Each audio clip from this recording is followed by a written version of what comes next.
Welcome back to Coaching with Impact, the go to podcast for coaches ready to elevate their online presence and build a lasting impact on the people that they serve. I am your host, Fifa Tran, and I own Faye Modern Creative Studio.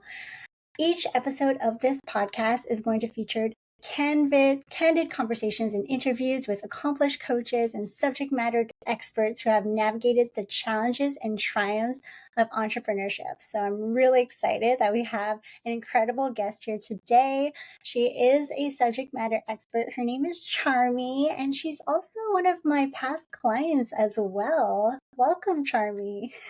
Thank you so much, FIFA. Yeah, I'm so excited to be a guest on your podcast. We've been talking about this for so long. We're Yeah, finally here. I know. I'm so happy to interview you, and I'm so excited because I have so many questions for you. And I know, Sure. like, since we started working together, like, you've completely pivoted, like, from being a coach in the space and then Yes. now owning your own virtual assistant agency. A lot Yes. has changed, and this has happened like what within like 2 years or so. Not even actually a year and a Less half, than 2 years, I think. right? Yeah. It's truly incredible. Okay, so Mm, please yeah. tell the audience a little bit more about yourself, like how this all happened. Like Right. you were working corporate banking, but tell us about hmm your. Of course, yeah. So, hi everyone. My name is Charmie Galang. Currently, I am a founder of a virtual assistant agency, but my journey started in corporate banking. I was in corporate banking for about 20 years. I actually really loved my job. It was fulfilling for me. However, a personal loss happened to me a few years back, where I lost a very, very close, I would say my best friend and my sister as well. And it really changed my perspective in life.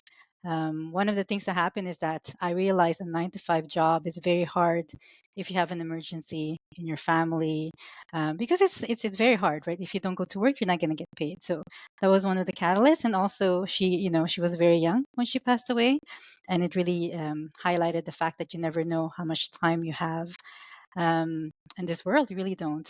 And I wanted to really figure out what kind of impact I would want to have in this world before I leave this world. So it started there, and then I didn't leave right away. FIFA. I mean, I have 2 kids. I can't just leave and say, "Oh, I'm going to start my own company." So I definitely, took the time to figure out what I can do to really prepare to have my own company. So after a few years, when I had enough, I would say, money saved, so I gave myself 2 years to make it as an entrepreneur.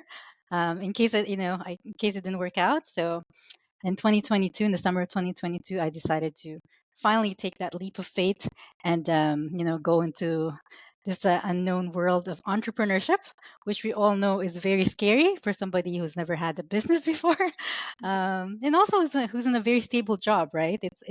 It's not an easy decision to make. So that's how it started, and I started in financial coaching because that was my expertise. I already worked 8 years for one of the biggest brokerages in Canada, in North America, actually. And I knew there was a gap, really. There was a gap for women who wanted to learn how to invest in the stock market, and for women who want to learn from another female person who would explain in a different way. Because there was that gap, I find, like, we explain it very differently. And also, we have different priorities. So I wanted to fill that gap. And that's how I started doing financial coaching. I was teaching stock investing, and I was doing all these master classes. It was really fun. Um, I loved it. I was able to fill my first program, um, but during that time, I realized I couldn't do everything on my own. So that's the time I actually hired my first virtual assistant. And it's not as easy as people say it is. Really, they're like, "Oh, just get a virtual assistant," but I didn't know how to really figure out where to get them, how to really vet the right virtual assistant. So it was a challenge as well. Luckily, I was able to find somebody that I worked very well with, and being in the entrepreneurship world, I realized it was a challenge for a lot of entrepreneurs. Really, like, we're always trying to do everything on our own, but it's simply overwhelming. You can't. We're not good in everything. First of all, I can say for me for a fact that tech for me is fine, but I really don't like having to spend time really getting to know all the updates. It really was wasting my time. So it's not like it's wasting my time, but it wasn't my zone of genius. It was frustrating me too. So yeah, so that's how it started. And then I wanted to work with some virtual assistants, and the really good ones need enough hours. So I didn't want to lose them. So I said, you know what? I'll find you other clients. And that's actually how I started. I didn't want to lose them. I'm like, I'll figure it out. And I think when you're an entrepreneur, if you're very resourceful, it'll help you a lot. Oh yeah, Yeah. absolutely. That's it. And it honestly it snowballed from there because I was creating the virtual assistant agency from a perspective of an entrepreneur. It was a very different way to create it. And also I had a lot of corporate background. I mean, I worked with so many different businesses. So I always looked at it from that point of view. And the other, I would say, really like nice advantage I had is a lot of virtual assistant can, you can find a lot from the Philippines, which is actually my birth country. So it's a culture I know very well. And yeah, so that's how it started. And then, the more clients we were able to help, the more I really figured out what type of services we really excelled at. I love that. And like, I really admire that about you in the way that you pivot and the way that things kind of just transpired for you. And Yeah. it's just crazy because, like, I knew you when you first started as a coach doing, Yeah. like, I was listening to your trainings back then. Yeah. I was like, wow, like, you're so knowledgeable on investments and all of that stuff. And I'm like, oh, I just want to, like, learn from her. And then the next thing you know, you're like, I know people were asking you about real estate. Hmm. And then the next thing you know, you're doing that Yes. with some point, right? And now Yeah. into a VA agency. So I'm like, wow, Charmie moves fast. Realize you are really, really great at execution. But Hmm. what I did notice about you ever since I first met you was that you were really, really great at execution, not only execution, but knowing what your strengths were and how to Hmm. leverage other people to help you build your business for you. Right. So that was something I really admire. And this is like a mindset that a lot of people get stuck on. And Hmm. what keeps them in a small place, like to keep their business small, like a lot of the times they just keep trying to do everything themselves. Like I'm not even going to lie, I am in that place. So whenever I see you Yeah. doing Right. that and leveraging people around you, I'm like, okay, Hmm. I want to be able to get to that point. And I know a lot of people in the audience is also in that place where they don't know when they should Hmm. be hiring help.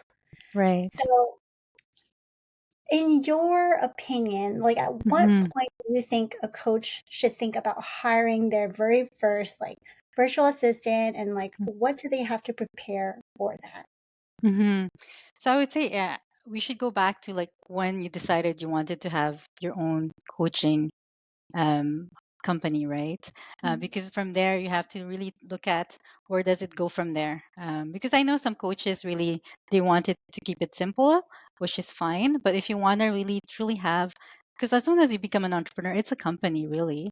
You look from there and like do you really want to be the only person working for a company? And you look at from that perspective. If you truly want to scale and at some point not be always like 24/7 in your business, that is really the time that you will look at having somebody help you, and it doesn't have to start right away with a virtual assistant. It can start with working with a service provider for something else, and then from there you're building your team really, and you're building your support system. Again, I can say the people who truly excel in entrepreneurship, they've figured out the connections and the support system they need. And it's very personal, I would say, when you're ready to hire a virtual assistant. I'm the first one to say that as soon as you find you have way too much in your plate, that's the time you're ready to have a virtual assistant, really. And the homework starts with you really have to write the tasks that you're doing and which ones can you delegate right away, and which ones actually not just delegate right away, but which ones will really move your business that you will go forward. It's one thing to just delegate because you want to delegate, but I think for us as an entrepreneur, it always makes sense to look at it in a business perspective, like which task can I delegate that actually will move my business, because that I think that makes more sense. Yeah, no, that's true. It makes a lot of sense to actually know, like, brainstorm the tasks that Mhm.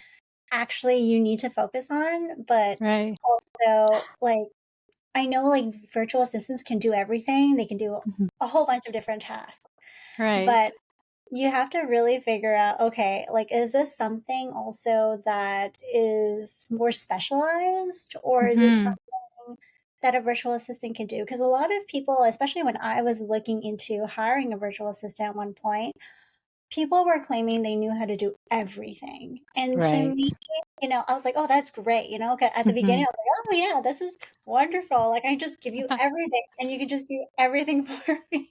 Right. I realized afterwards that, it's kind of a red flag when they say that they can do everything. Right. So, with do you have anything specific to say about that? Yeah, that would be wonderful, really. If FIFA, you just have one person that can do everything under the sun. Yeah, yeah. And if it's too good to be true, then it really is too good to be true. Because think of us as well. Like, do you know anyone who actually can do everything really well? It's actually not possible. And it's very hard too because it's a very competitive industry, right? The virtual assistant industry. So a lot of people will claim they can do everything because in their head they just want to have the contract. So you have to be very careful at that. Um, and I would always say, and this is when it really makes sense to really know what you want to delegate, because I always recommend go with somebody who's really a specialist in that type of work. You're better off, for example, you really need help with social media. You're better off finding a virtual assistant who specializes in social media rather than finding somebody who's a generalist because it does make a difference. And I would say it makes a difference in also the results, but also the time saving. Because when you have a specialist, what they can do in a short period of time is going to save you so much time at the end of the day. And at the end of the day, it's also will save you money and also the frustration that comes along with working with somebody who's also learning at the same time. So, Yeah.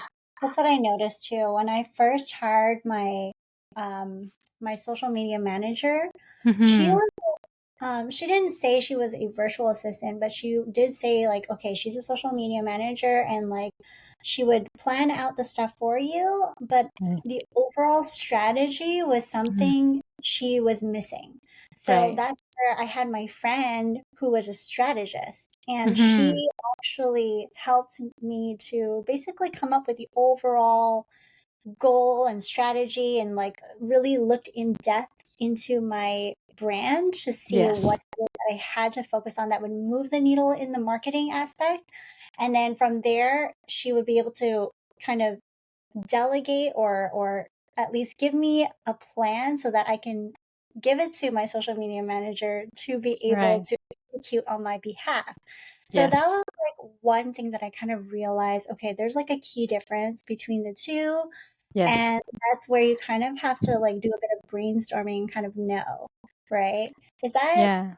something that you do with your clients as well, or? Yeah, and I would say that's a great point, FIFA. Like when people look at social media, there's actually different types of expertise in social media. You have a Yeah. social media strategist that will create a whole strategy for you. You just Mhm. and then you have a social media assistant who will do all the posting and captions for you. So there are very different roles, Yeah. and it really makes sense to figure out which one you need. So for me, now that we've been this journey for like a year, I've actually figured out which ones we want to take on as tasks because it's one thing to offer everything, and it's Mhm. another thing to actually do them extremely well. And I would say like the last 6 months, we've really been niching down to, and it's also I've seen the gap as well in the market, FIFA. So a lot Yeah. of coaches and service providers, I find they're missing that element of having a consistent stream of really good leads. Mhm. And it's part of it's part of creating your business as well, and it's very overwhelming to do it. So when we take on a client now, that is actually our specialty, and when we have that conversation, we really go in depth. What are the challenges in their business, and then from there, I can kind of see how we can complement each other. Um, and because it is our specialty, I can always already see what are the next steps, and that makes a difference. I find because I can always see already the blind spots and I can guide you to the right direction and then go from there. Yeah, because you've already been in that place already. So you have Yes, already the expertise, you know how to bring in the leads, and now you that's know like exactly because you've hired people to execute on your behalf. So it's hmm only normal that now this is what you're specializing in helping coaches and service providers with, right? right. So Yes. I love that. And I guess like this is especially like people who are making under 100K, hmm this is basically what you would be focusing on first, right? To be able to build your business. Yeah, I know. I'm always surprised to take on clients. Sometimes they're already that six figure, but they still don't have these systems really set in place. Because some people actually cross over that six figure without having a very good system in place. Just be, because some products or services are really in demand, so you don't need to work as much. However, at the end of the day, you can see the gaps. But yeah, we do have a lot of clients who want to cross that threshold of six figures. So that I would say is really our main clientele to really figure out what is missing. So you're going to be able to have not just leads, really quality leads, especially in the coaching and service provider industry, right? You don't just want to have all these leads that you have to look over. It's really there's a strategy in place that you actually want to get the right leads in place. You're doing the right activities, and also setting up your systems and assets at the same time. Mm, okay. So for those, let's say, who are on a tight budget, what do hmm you consider would be the key tasks that they should consider outsourcing first, and how does that going to help them grow? Right. So I would ask the first question, like, why are they in the tight budget? Like, I think it could be because of their journey where they are in the entrepreneurship. Are they in a tight budget because for some reason they have a really good offer or service, but they just haven't been able to figure out how to be visible and get the right clients? So that makes sense that we should look into your lead system because you're probably missing that part. Some people are in the tight budget because they're really new in the industry FIFA, so they don't really know what product or service that fills a gap in the market. So Mhm. that's another thing that I would recommend have a business coach because you need to have that. I would say the proven concept that is something that the market wants to pay for. So it will depend, I would say, in the journey as well. And then, your budget, I always say, if you really truly believe in your business, you want to invest in your business. Mm, And this probably comes from my investment background. I find like if you know your business is great, your services are great, you should really be thinking of how much of that percent in your budget should be in investing. And for me, having a team is an investment because you're mm, saving time. So it really makes sense. yeah, that I love how you pointed that out. It's really because I mean everybody has money to invest, but it Right. really a lot of the time it is the mindset behind it, kind of like what we hmm talked about earlier, where Yes, okay, where are you putting your priority right now? And that is exactly. where you kind of have to have that conversation. That's the kind of conversations that you have with clients to talk about tight budgets, right? That's it. Yeah, for sure. Yeah, Yeah. I love that. And I know like a lot of coaches struggle a lot with, like you said, like marketing, like social media. hmm Me myself, like it's always tough to always continuously show up all the hmm time and be the face of your brand. it's exhausting, right? It's so exhausting. So, like, Yeah. what would you say is like the most common struggle that Mhm. coaches face when it comes to like marketing, social media, and like tech support? Yeah, and I would say first of all, like I find it's not a good place to feel that the whole world is around on your shoulders because that's what it is when you're doing everything on your own.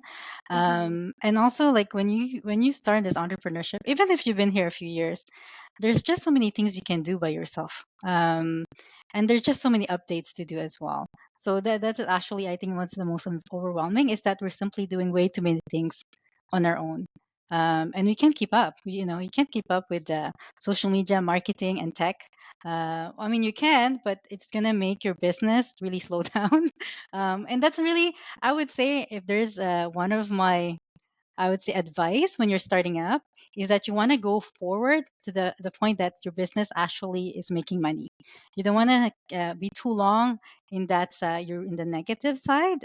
So you want to try as hard as like you can to figure that out because once you have a consistent income, I find the stress level really goes down and really and money is such a big, see, we come back to money FIFA because it's also my background. I think money Yeah. is such a it's such a big worry for a lot of people, and in business I find it's even highlighted, because you made this leap of starting this company, and all of a sudden you have to figure out how to do everything on your own, and then add the fact that you have to make money too. So Yeah. um yeah, so well, does that answer your question, or am I? No, no, it does. Like it's really, I guess it would that common struggle is like that Hmm. overwhelm that of trying to do everything themselves, especially as a first time business owner. You're Right. wearing all the hats in your business, Hmm. and that's that's why we have like people like you who are helping in providing that assistance to be able to kind of lift it up.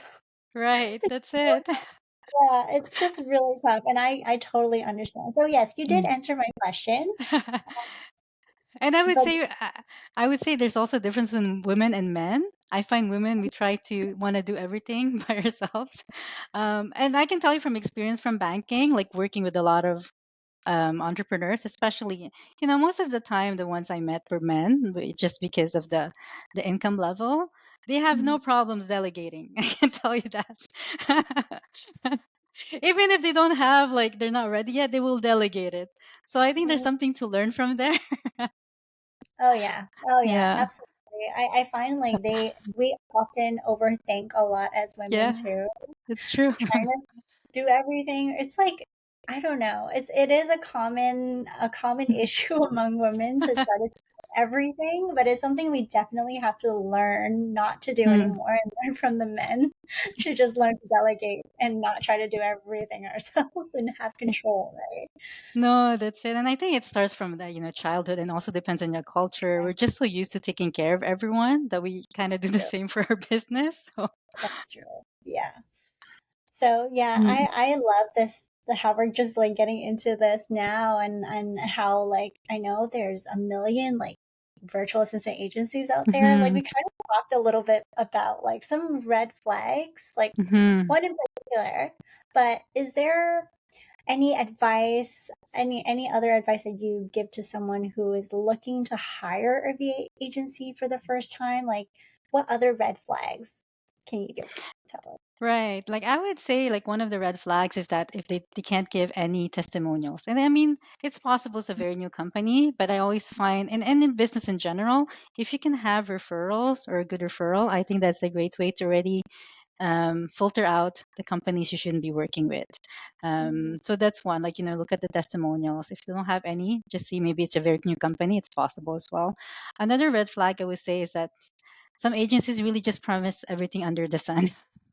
Yes.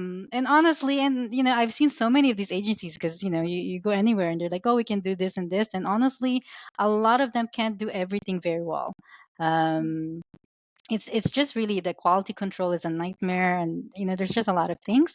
And yeah, and really figure out, I think it also starts from the entrepreneur. Really take the time to figure out what you want to delegate, what are you ready to delegate right now, and what are your expectations. Because the more clear you are, the easier it will be to really find the right virtual assistant or the right virtual agency for you. Hmm. And I know, like, for you, because like every VA agency works differently. Hmm. So I've worked with, well, I haven't necessarily worked with them. Like I actually just like did a like way back. I was trying to look into different VA agencies or looking at different routes that I could take in order to get assistance for my Right. business. And some of them were offering like samples or Hmm. like, I guess like a way to kind of test out their work before Right. hiring them. Is that Yes. something that you do, or like how do you do things in your business? To be fair, I think that's a great business strategy. Like, some people actually do that. You can try out their work. I'm at Mhm. the point in my business that I don't need to do that. And actually, I never did that in the beginning. Okay. I prefer to really just, have a strategy that I can figure out who my ideal clients and then go from there. So we never Mhm. really offered a free services. I just find, for me, it's not fair. I mean, it's part of your, investment as well. I've always paid my virtual assistant since day one, and Mhm. I think we have to be careful as a service provider to give too many of those free offerings because you're still working. So you should be getting paid Mhm. for the type of work you're doing. So I think it's more for that I never tried that route. So Yeah, and it's everybody works differently. hmm I guess it really depends on the type of work that you want to ensure that you want to hire the right person for too. Like I said, you got to know the experts, yeah, specialists, and then like know who when to hire a virtual assistant for. But right. yeah, like some people do things so differently, and yeah, it was just something that came up a while back that I remember when I was looking for somebody or looking for Right. an agency. It was something that they were doing. So Yeah, and there's a lot of agencies that do it, and like I said, I think it's a it's a completely valid way a strategy to get clients, of course. mhm. Okay. So I mean, you're I'm sure you deal with a lot of clients. Like I know, Yeah. like since like we last talked, you said you were on track to make six figures soon. So Yes. I'm really, really excited for you about that. A lot has changed, and it's really Yes. incredible to see how much you've grown since then. Right. So tackling all of these different like clients that you have, like how do you ensure that your team understands and supports the unique goals of the coaches and the different like service providers that you work with? hmm Yeah, and I would say that was a challenge also in the beginning, FIFA, when we were offering so many different services. And this was Mhm. one of the reasons why we kind of niched down more. So we actually offer really more, really specific services. So when I get on a call with the clients, I really figure out if it's something that we can help them with and support them. And what's nice with that when you're offering only specific services is that it's easier to create the playbooks. So Mhm. every time we have a service that we start, I always ask my team create a playbook for this because I want to see what are the deliverables and what are the milestones and how much each thing takes time. And then from there, when I take a new client, I already have an idea how we can support them. And I'm always the one who does the discovery call. Actually, one is that I enjoy it, and the second is it's very good feedback. And I'm very good at actually looking at a business and kind of seeing what is missing and where can I help, where my team and I can help. And from there, I can pretty much have a clear picture of what our service will be doing, like what other, and I think that's very important when you are working with somebody. Be very clear on the deliverables. Like, what are you expecting? What is the goal? Why are you hiring that team? And also, what's your timeline? Because sometimes it's a timeline that's not aligned. Sometimes I will tell you, well, this one takes 3 months. The client might think it only takes a month, but that's just that's education, right? So Yeah, yeah, yeah. so we really map out. If you're gonna hire us, this is the goal, and this is what you need to do to actually achieve that goal. Because I'm results oriented as well. I want to make sure if you're paying me, it's an investment of your time and your money. I want to make sure we're very clear on what you're expecting from us, if we can deliver that as well. I like that you kind of give a an overall like I guess it kind of reminds me of like a that project manager who kind of just like oversees everything and has like that roadmap for you, and then you have also the team to execute based on the Yes. client's goals, right? So hmm I find that that's very unique about you in a sense where it's a bit different from the ones that I've talked to anyways, where they don't really talk about that. Like they don't really get on that strategy call with me beforehand as opposed to Right. you. That's like the first thing you do, right? hmm And you really ensure that it your team is a good fit for their goals and their unique needs. So I Right. really like Yeah, and that's a that. lesson I learned along the way, FIFA, because I wasn't the same in the beginning. I'd be like, oh, you will match this virtual assistant, and I would leave them on their own. And then I realized one is not clear, and if both is not clear, then we're just really running in circles. Yeah. And I mean, like I said, I work with so many businesses, so for me, it's actually it's very natural. I can see what we need to do and how we can get there. So it is an extra service that we offer. I get that a lot of virtual assistants don't do it. One Yeah. simply is that they actually don't know how to do it Mm. because it does take a lot of experience and it takes a lot of working with different coaches, working with different entrepreneurs. It is I would say a project management role in a way. But I find like you should have that. You should have a very clear picture. So if you ask me what's going to make it successful, it's like even though you don't have a project manager, you should really map out what you're expecting from that. So that way, both people will really be happy at the end of the day, because it's not fun either for the virtual assistant if they feel that they didn't meet your objectives or your goals, and then Right. obviously it's not fun for the entrepreneur because you just invested your money and your time. So Yeah, no, I love that. Before doing anything, the strategy is mm, always something that you have to do. yes. Even if it's for, even if you have to do it yourself or you have to do it Hmm. with somebody else, like strategy is like number one. Yes, you should have really the objective and the end goal, because if Yeah, you don't, then you should have really good clarity where you want this to go. yeah. It's the same for branding and Yes. else as well.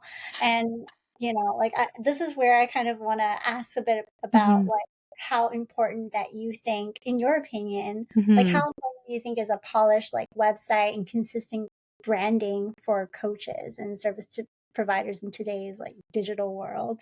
Yes, and when we met FIFA, my business was just starting, right?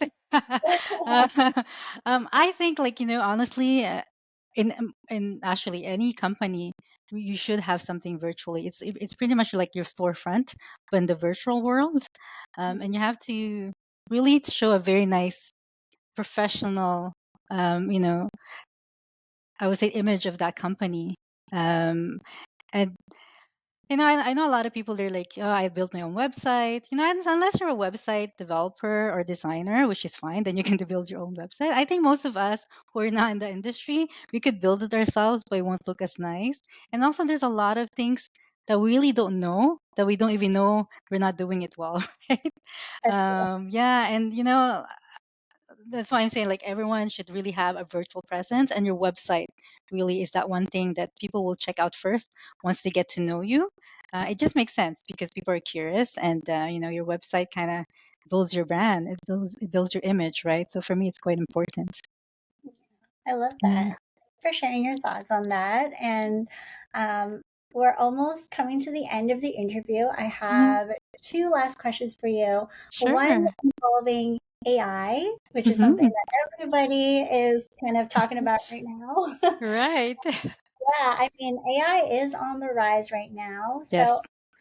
in your opinion, like, Mhm. how has that, or how, since the rise of AI, how has that really changed the nature of your entire business? I actually find it made things simpler. There's a lot of things that we can do a lot faster, Mhm. which means we can focus on other things at the same time. And I remember my interview with my copywriter, because I hired a copywriter, and I asked the same question. We have Chat GPT now for copywriting. She's like, yeah, she goes, it's a great support system, but I want to be your human, Chat GPT, because there's a difference, there's a nuance um, in everything we do, because there's that connection that AI hasn't figured out yet, and business is Yeah. all about connection and relationships. So Mhm. you have to figure out how that will support that, but you still need to build that connection and relationship with your audience. And AI hasn't Mm, figured that out yet. So agree. It's still missing that human component to it, and I exactly. definitely get that. Yeah, it's storytelling, the emotions Hmm. involved when it comes to copywriting. There's a lot Yeah. to it. And is that something that also you train your VAs to learn how to use AI to integrate and like work faster, or do they not use Yes. it? So my team is quite young, FIFA. They're in their 20s. So they love technology. I think they grew up in technology. If anything, I always have to catch up because there's so much things changing. So we're always on the lookout. Like, I don't change anything because, it's something new.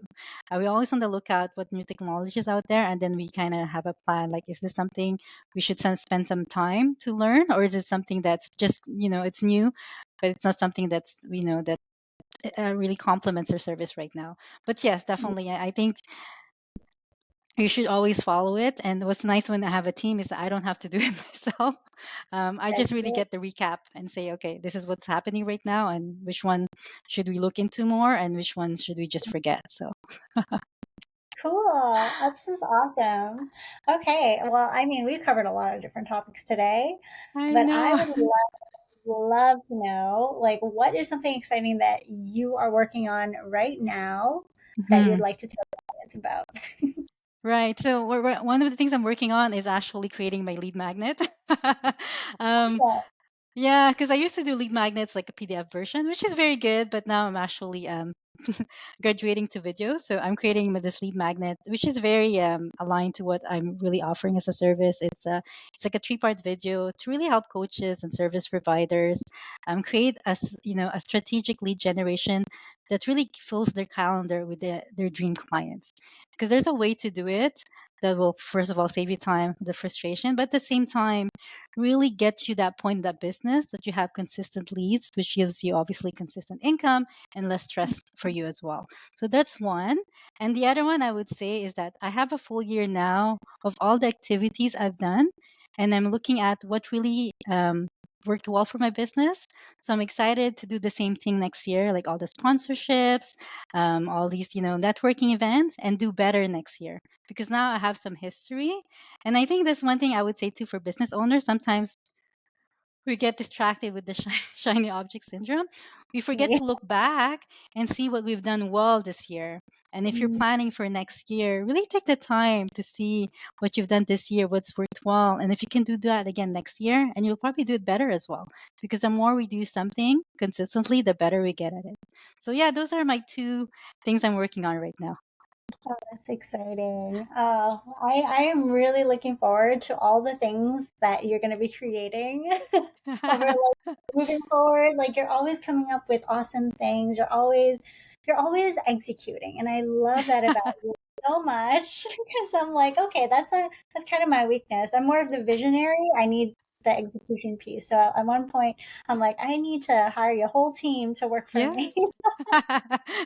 Well, if you need help with lead generation or creating systems, I'm here, FIFA. I'm not too far. All right. So I appreciate all of your insights and all of the incredible, valuable information that you gave to us today for the audience. I'm sure the audience has learned so much based on our conversation, but I appreciate your time. Thank you so Mm. much for joining us here today. And like, where can people find you if they want to connect with you? Yeah, well, it was so much fun, FIFA. I'm glad we finally did this Yeah. together. It's such a pleasure to always talk to you. I love talking to you, FIFA. Where I think as entrepreneurs, it's nice to be part of that community, and it's important to keep that relationship. So, thank you for having the honor to being your guest. So people can find me on Instagram. My first name it's Charmie Charmie. Yeah, it's the now I'm like getting tired. I'm like I've been talking too much. And C, so AND and CIE, which is actually the abbreviation in French for company. So Charmie and CIE. Awesome. So make sure to follow Charmy and see everything that she's up to. And make sure to also grab the freebie because I'm going to be linking everything in the show notes. So definitely grab those as soon as you finish listening to the podcast. Also, if you loved our episode here today, please leave us some voice notes or give us some love on social media because we would love to hear everything about what you thought of this episode and what you think about the podcast in general. So, thank you so much, everybody. Thanks for tuning in, and we'll see you on the next episode.